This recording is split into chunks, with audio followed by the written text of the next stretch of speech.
জয়পুরহাটে ATM Azharul ইসলামের মুক্তির দাবিতে জামায়াতের বিক্ষোভ সমাবেশ অনুষ্ঠিত।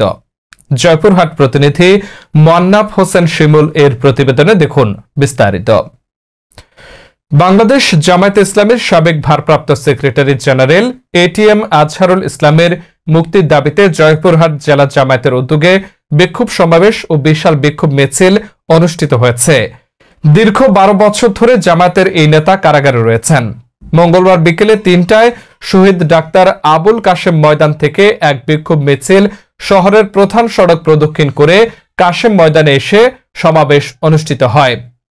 সমাবেশে প্রধান অতিথির বক্তব্য রাখেন জেলা জামায়াতের আমির ও কেন্দ্রীয় কর্মপরিষদ সদস্য ডাক্তার ফজলুর রহমান সাইদ, জেলা জামায়াতের সেক্রেটারি গোলাম কিবরিয়া মন্ডল, সহকারী সেক্রেটারি হাসিবুল আলম লিটন, সহকারী সেক্রেটারি এস.এম. রাশেদুল আলম সবুজ, শহর জামায়াতের আমির আনোয়ার হোসেন, সদর উপজেলা আমির ইমরান হোসেন প্রমুখ।